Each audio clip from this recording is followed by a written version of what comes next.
नमस्कार, मेरा नाम है आशुतोष तिवारी और आप हमें विस्तार डिजिटल के सभी प्लेटफॉर्म पर देख रहे हैं। आज हम आपके सामने एक ऐसे स्पेशल सेगमेंट को लेकर राजनीति इन दिनों हाजिर हुए हैं जिसमें हम कम से कम सप्ताह में एक या दो बार जो है राजनीतिक गतिविधियों पर नज़र डालेंगे और खबर की अंदर की खबर बताएंगे। इसके लिए हमारे साथ जो है हमारे editor in chief Brajesh Rajput sir जुड़े हुए हैं। सर के साथ चर्चा करेंगे और ये जानने की कोशिश करेंगे कि सर खबर जो है जो चलती है राजनीतिक गलियारों में आखिर वो क्या कहती है। सर इस चर्चा की शुरुआत करते हैं। इस चर्चा में सबसे पहले तो यही है कि पीएम मोदी जो है ऑपरेशन सिंदूर के बाद पहली बार भोपाल दौरे पर आने वाले हैं। क्या मायने हैं इस दौरे के? आशुतोष, सबसे पहले तो तुमको बहुत बधाई कि जो एक नया शो राजनीति इन दिनों है, इस पर हम लोग राजनीति पे चर्चा करेंगे। क्योंकि राजनीति पे लोग ज़्यादा देखना सुनना पसंद करते हैं। उसकी बड़ी वजह वही है कि राजनीति हम सबसे जुड़ी होती है और हम सबके बीच के लोग ही राजनीति करते हैं। तो निश्चित ही तुमको इस शो की बहुत शुभकामनाएं।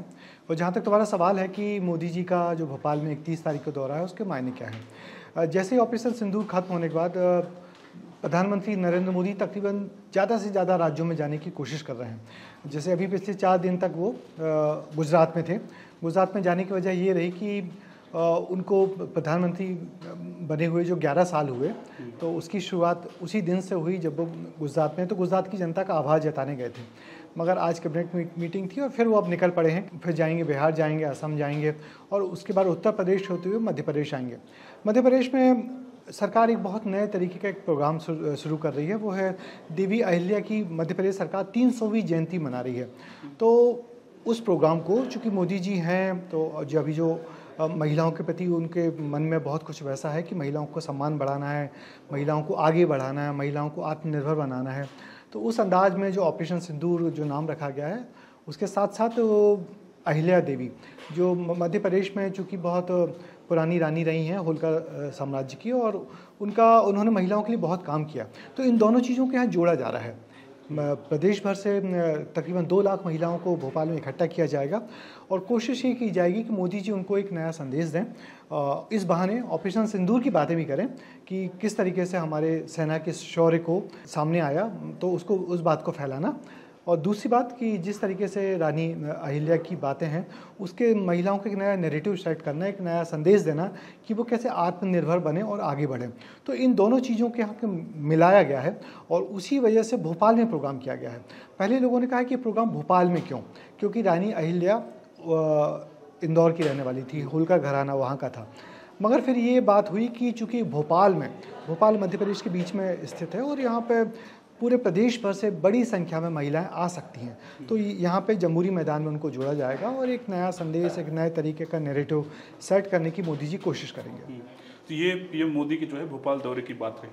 ऑपरेशन सिंदूर ऑपरेशन सिंदूर में आपने देखा कि किस तरह से महिलाओं की भूमिका उसमें बढ़ चढ़कर थी और यहाँ का जो कार्यक्रम है वो भी ऑपरेशन सिंदूर की थीम पर ही, सिंदूर की थीम पर, सिंदूर को मतलब काफ़ी प्रचारित करने की या फिर काफ़ी उसको फोकस करने की कोशिश जो है की जा रही है। और आपने देखा किस तरह से व्योमिका सिंह और कर्नल सोफिया कुरैशी जो है सामने आए और उन्होंने एक युद्ध की जो बागडोर थी वो इस बार महिलाओं के हाथों में दिखी। तो आपको नहीं लगता कि असल मायने में महिलाएं सशक्त हो रही हैं?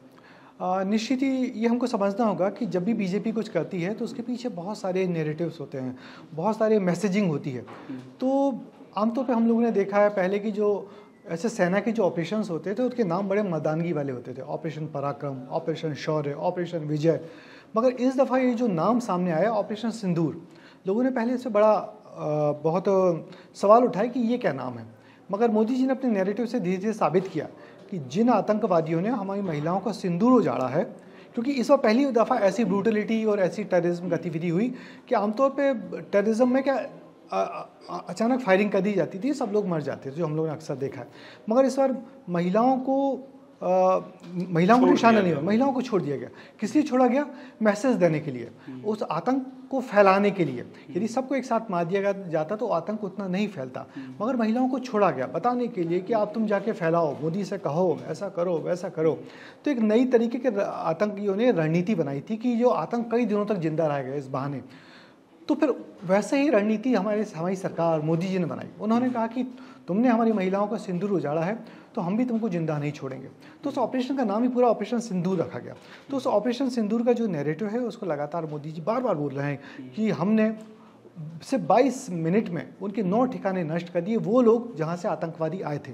ये अलग बात है कि वो अभी आतंकवादी मारे नहीं गए, मगर वो जिन जगहों से आए थे, जिन जगहों ने वहाँ उनको प्रश्रय दिया था, जिन जगहों से उन्होंने ट्रेनिंग ली थी, वो ठिकाने मोदी जी ने बर्बाद कर दिए, नष्ट कर दिए। तो ये ऑपरेशन सिंदूर था। मगर बीजेपी इस ऑपरेशन सिंदूर को सिर्फ इस ऑपरेशन तक सीमित नहीं रखना चाहती, वो इस ऑपरेशन को बहुत आगे ले जाएगी। और यही वजह है कि अब जो 9 जून को प्रधानमंत्री मोदी के तीसरे कार्यकाल की सालगिरह है, मतलब इसी 9 जून को प्रधानमंत्री मोदी ने तीसरी बार शपथ ली थी। तो उस तरीके से इस माने मोदी जी का 3.0 शुरू होने वाला है। तो इस दौरान जो सारे प्रोग्राम्स होंगे वो भी सिंदूर से जुड़े हुए हैं। सिंदूर के इर्द गिर्द, सिंदूर के इर्द गिर्द है, सिंदूर बांटा जाएगा, सिंदूर के बारे में चर्चा की जाएगी। तो और अभी हम लोग देख रहे हैं हमारे शहरों में बहुत सारे प्रोग्राम्स चल रहे हैं। आप हम सब जानते हैं कि कहीं ना कहीं कुछ प्रोग्राम्स चल रहे हैं, सेना के जवान आ रहे हैं, सेना की जो जवानों की ऑफिसर्स की जो महिलाएं हैं वो सामने आ रही हैं और लगातार ये बात कर रही हैं कि वो शौर्य कहाँ था, सेना के पराक्रम, सेना के शौर्य, और उस सब में ऑपरेशन सिंदूर उस सब को फैलाना। कुल मिला के मोदी जी ये बताना चाह रहे हैं कि जो इस बार का जो ऑपरेशन था सबसे अलग था, सबसे जुदा था, सबसे डेंजर था, और इस बहाने महिलाओं को जोड़ना भी चाह रहे हैं वो। लेकिन सर इसमें एक अलग बात ये है कि ये ना सिर्फ एक इलेक्शन पॉलिटिक्स के लिए किया जा रहा है, क्योंकि अगर सिर्फ इलेक्शन पॉलिटिक्स के लिए होता तो इस तरह की कैंपेनिंग सिर्फ बिहार के इर्द गिर्द होती, लेकिन मध्य प्रदेश में आना और देश भर में जाके, तो आपको लगता है कि देश भर में ये मैसेज दिया जा रहा है? ये बात हमको फिर से समझनी होगी कि अब कोई एक चुनाव किसी राज्य का चुनाव नहीं हो जाता। यदि बिहार में चुनाव हो रहा है और प्रधानमंत्री मध्य प्रदेश में बोल रहे हैं तो वो भी बिहार के लोग सुन रहे हैं। यदि उत्तर प्रदेश में बोल रहे हैं तो वो भी बिहार के लोग सुन रहे हैं। और मध्य प्रदेश के लोग तो सुन ही रहे हैं। हाँ, मध्य प्रदेश लोग तो सुन रहे हैं, पूरा देश के बारे में जान ही रहे हैं। मोदी जी जो बोलते हैं तो ऐसे इसी अंदाज में बोलते हैं पूरा देश सुने। ऑपरेशन के बाद पहली दफ़ा वो बिहार गए और वहाँ की रैली से उन्होंने जो सारी बातें कही, पहली बार कही, तो वो सिर्फ बिहार को संदेश नहीं दे रहे थे, वो संदेश पूरे देश और पूरी दुनिया में सुना गया। उन्होंने उस संदेश में आपने देखा हो कि इंग्लिश में बहुत सारे जुमले बोले, इंग्लिश में बोला और पूरे देश और पूरी दुनिया ने सुना। तो अब ये दायरा नहीं बचा कि हमको बिहार का चुनाव करना है तो बिहार। और ये चीज़ हमको फिर समझनी होगी कि जो बीजेपी है उसका मोस्टली जो बहुत ज़्यादा काम होता है वो इलेक्शन ओरिएंटेड होता है। उसका हर कदम, हर रणनीति देर सवेरे इलेक्शन पे जाके खत्म होती है। तो उनका इलेक्शन का नैरेटिव्स लगातार चलता रहता है कि ये चीज़ हमको इलेक्शन में कैसे काम आएगी। बहुत दूरगामी रणनीति बनाते हैं वो, 1 महीने 2 महीने 3 महीने की नहीं होती। जो अगला चुनाव है उसकी रणनीति पे अभी तक बनी रही है और ये सब उसी रणनीति का हिस्सा है। आप याद रखिएगा कि ये जो नैरेटिव है बिल्कुल चुनाव तक जाएगा, क्योंकि कहीं ना कहीं लोगों को लग रहा है कि ऐसा तो नहीं इस चुनाव में सरकार बैकफुट पे हुई। जिस तरीके से ट्रंप ने आकर सीज फायर करवाया उस पर लोगों ने सवाल उठाए और बहुत सारे सवाल उठाए। तो उन सारे सवालों का जवाब मोदी अपने इस अंदाज में दे रहे हैं, बार बार दे रहे हैं, कई तरीके से दे रहे हैं। तो एक ऐसी बम्बार्डिंग है जोरों से हम सबके दिलो दिमाग पे कि हम लोग के सारे सवाल खत्म हो जाए और हमारे सारे सवालों के जवाब मिल जाएं और जो ऑपरेशन सिंदूर है वो हमारे दिमाग पे ऐसा हावी हो जाए कि ऑपरेशन सिंदूर यानी हमारी सेना और सेना से बढ़कर नरेंद्र मोदी सरकार का पराक्रम के रूप में जाना जाए। और उसमें आधी आबादी हमारी महिलाओं और उसमें सबसे बड़ी बात वही है कि मैं जो आधी आबादी है उस महिलाओं को भी शामिल किया जाए, उस पूरे नैरेटिव में महिलाओं को शामिल किया जाए। हर महिला तक ये बात पहुँचे कि जो सिंदूर की रक्षा करने वाला यदि कोई था तो हमारी सरकार थी, प्रधानमंत्री मोदी थे, जिन्होंने सिंदूर का जवाब इतने बेहतर तरीके से दिया। जिन महिलाओं का सिंदूर उजाड़ा गया उन महिलाओं को, और देखो अभी कुछ दिनों बाद प्रधानमंत्री नरेंद्र मोदी कानपुर जाने वाले हैं, जो वहाँ जो आदमी जिसको गोली मारी गई थी वो उसके घर जाएंगे, उसके परिवार से मिलेंगे, मुलाकात करेंगे, वो भी एक बड़ा मैसेज है। तो प्रधानमंत्री मोदी और बीजेपी अपने हर कदम में, हर रणनीति में एक मैसेजिंग देती है और मैसेजिंग बहुत छोटी मोटी नहीं होती, वो मैसेज बहुत दूरगामी होती है। तो इस मैसेज के थ्रू भी है कि महिलाओं को जोड़ा जाए, महिलाओं को इकट्ठा किया जाए।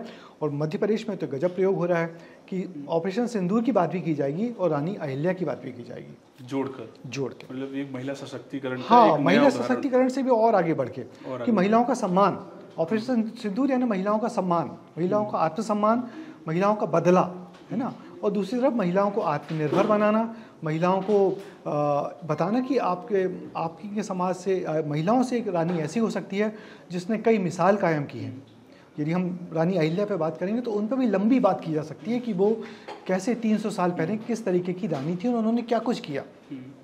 मीडिया रिपोर्ट्स में भी ये बात सामने आती है कि महिलाओं के वोट जो है वो बीजेपी को ज़्यादा मिलते हैं। वो फिर वो अगर आप हिंदू धर्म की बात करें, मतलब मुस्लिम महिलाएं भी जो हैं वो कहीं ना कहीं उनका आकर्षण बीजेपी की ओर है। इसे कैसे देखते हैं? और फिर जो पहले जो योजनाएं चलाई गई लाडली बहना, इसे कैसे देखते हैं आप? लाडली बहना तो बहुत बाद में आई, जिस तो मैं अच्छे सवाल किया कि जो महिलाएं मोदी जी से माने प्रभावित तो होती हैं, उनके बोलने के अंदाज, उनके पहनने के अंदाज, तो वो बहुत प्रभावित करते हैं मोदी सबको, महिलाओं को प्रभावित करते हैं। उनकी एक छवि है सशक्त व्यक्ति की, 56 इंच का सीना वाले व्यक्ति की। मगर जो मुस्लिम महिलाओं की तुमने जो बात की, तो मुस्लिम महिलाओं को उन्होंने अपने पक्ष में लेने के लिए, जैसे 3 तलाक वाला कानून आया, 3 तलाक वाला कानून आया कि 3 तलाक कानून भी भले ही उनके धर्म से जुड़ा हो, मगर ये सीधे सीधे महिलाओं को उत्पीड़न है। तो उन्होंने मुस्लिम महिलाओं को उस बुराई से बचाया, तो वो मुस्लिम महिलाओं को आकर्षित किया। सरकार की जितनी योजना है उसमें कहीं हिंदू मुसलमान नहीं होता कि हिंदू महिला को मिलेगा, मुसलमान महिला को नहीं मिलेगा। तो ये बात भी बार बार समझाई जाती है। तो कहीं ना कहीं हिंदू महिलाएं तो उनसे प्रभावित हैं। और वो बीजेपी क्या कर रही है, योजनाएं तो पहले और सरकारें भी बनाती थी, मगर बार बार बीजेपी जाके उन योजनाओं के बारे में बताती कि योजना हमने चालू की है, हमने शुरू की है, हमने आपके लिए की, मोदी जी ने चालू की। यानी कि बीच में कोई नहीं है, एक मोदी है और वो महिला है ना, हितग्राही है। वो मोदी है और वो हितग्राही है, बीच में कोई नहीं है, बीच में कोई सरकार नहीं है, बीच में कोई नेता नहीं है। तो इस तरीके का जिस तरीके से पैटर्न बीजेपी सरकार ने शुरू किया है वो अपने आप में अलग है। तो मोदी अपने मतदाताओं से सीधा संवाद करते हैं, फिर चाहे वो महिला हो, फिर चाहे वो पुरुष हो। तो एक मोदी के सीधे संवाद करने की जो अदा है, जो कला है, वो महिलाओं को निश्चित ही प्रभावित करती है। फिर उसमें सारी महिलाएं आती हैं। बड़ी बात यही है कि मुस्लिम महिलाएं भी उनकी उतनी ही प्रभावित होती हैं। जैसे हमने पिछले चुनाव में देखा था कि एक चुनाव में शिवराज सिंह चौहान के पास एक मुस्लिम महिला आई थी कि उसने जब बीजेपी को वोट दिया तो उसके परिजनों ने मारा, प्रताड़ित किया। तो उस महिला को शिवराज जी ने अपने पास बुलाया, सम्मान किया, उसको बताया कि घबराने की कोई बात नहीं है। तो बीजेपी इस तरीके के नैरेटिव लगातार सेट करते चलती है और बताती है कि हम मुस्लिम महिलाओं के भी उतने ही समर्थक हैं, उतने ही रखवाले हैं जितने हिंदू महिलाओं के हैं। तो निश्चित ही चाहे शिवराज सिंह हो और उनसे बढ़कर चाहे मोदी हो, महिलाओं का एक बड़ा वोट बैंक उनके पक्ष में हमेशा खड़ा रहता है और आगे भी खड़ा रहेगा। बीजेपी को पता भी है कि उसे कहाँ से वोट मिलेंगे, तो ये भी एक बड़ी बात है। सर, दूसरी बात यह है कि अभी आप देख रहे हैं कि किस तरह से मध्य प्रदेश में राजनीतिक गलियारों में जो बयानबाजियों का दौर शुरू हुआ ऑपरेशन सिंदूर के बाद, फिर वो चाहे मंत्री विजय शाह का मामला हो या फिर और भी जो नेता हैं जिन्होंने जाने अनजाने में ऐसी टिप्पणी की जो पूरे देश में जो है वायरल हुई, सुर्खियाँ में आई। आपको लगता है कि मध्य प्रदेश से पीएम मोदी बड़ा संदेश दे सकते हैं इन नेताओं के लिए या फिर भाषा की मर्यादा के लिए, जिस तरह से बीजेपी ने अपनी ट्रेनिंग, उसने कहा कि हम नेताओं को ट्रेनिंग देंगे, इस पर आप क्या सोचते हैं, क्या लगता है आपको? हाँ, नहीं, निश्चित ही, जैसे ये तो बड़ी बात है ही कि बीजेपी के नेता कुछ, जैसे हमारे मंत्री विजय शाह ने जो लूज टॉक की, जो हमारी बहन बोलने की बजाय उनकी बहन बोल के जो एक नया नैरेटिव सेट करने की कोशिश की, भले ही वो जाने में हुआ या अनजाने में हुआ, उनकी भूल हुई, जो भी हुआ, तो वो एक बड़ा ब्लंडर हुआ कि एक तरफ प्रधानमंत्री महिलाओं के सम्मान के लिए उस पूरे ऑपरेशन का नाम ही ऑपरेशन सिंदूर रख रहे हो और आप यहाँ भी हिंदू मुसलमान को अलग अलग कर रहे हो, जबकि वहाँ प्रधानमंत्री ने लगातार उन महिला सैनिकों, अफसरों को सामने लाया और बताया कि हमारी सेना में मुस्लिम महिलाएं भी हैं जो इतना अच्छा काम कर रही हैं, जिनको बड़ी बड़ी जिम्मेदारियां दे रही हैं। और उस नैरेटिव को धराशायी करने का काम इन छोटे छोटे बयानों ने करने की कोशिश की। तो अब बीजेपी बहुत जल्दी अपने आप को राइट करती है, अपने आप को सुधारती है। तो अभी एक बड़ी जो बैठक हुई थी तो उसमें मोदी जी ने कहा कि सभी लोग, अभी जो एनडीए की जो मुख्यमंत्रियों की बैठक हुई थी उसमें मोदी जी ने कहा कि सभी बीजेपी के मुख्यमंत्रियों से कहा और उनसे कहा कि अपने मंत्रियों को सभी लोग इस बात को ताकीद की कि कुछ ऐसे लूज टॉक ना करें, बहुत सोच समझ के बोलें, क्योंकि हर चीज़ का बयानबाजी बहुत लंबी दूर तक जाती है। तो उन्होंने उस चीज़ को कहा, तो सबको समझाया गया है और अब बीजेपी उस चीज़ को नीचे तक ले जा रही है। मध्य प्रदेश में पचमढ़ी में एक बैठक होने वाली है जहाँ पे जेपी नड्डा आएंगे और कार्यकर्ताओं या बड़े लीडर्स को प्रशिक्षण देंगे क्या बोलना चाहिए, क्या नहीं बोलना चाहिए। तो बीजेपी अलर्ट हो गई कि एक बार गलती हो गई, अब ये गलती दोबारा नहीं होना चाहिए। और इस बात को लेके विजय शाह को जितनी लानत मनालत हो सकती थी उनसे मंत्री पद भर नहीं लिया, बाकी तो सब कुछ करने की कोशिश की गई है। तो बीजेपी ने इस नैरेटिव को भी धराशायी करने की कोशिश की और अब अपने कार्यकर्ताओं को, नेताओं को, मंत्रियों को समझाइश दी जा रही है कि ऐसा कुछ ना बोलें जो महिलाओं को बुरा लगे, क्योंकि एक बड़ा मकसद लेके हमारी सरकार चली है और वो मकसद में कहीं तरीके से चोट नहीं लगनी चाहिए, कहीं उस पर दाग नहीं लगना चाहिए। तो सर, ये चर्चा को यहीं पे जो है विराम देते हैं। आगे जो है इसी तरह के मुद्दों को लेकर जो है हम आपसे जो है लगातार चर्चा करते रहेंगे।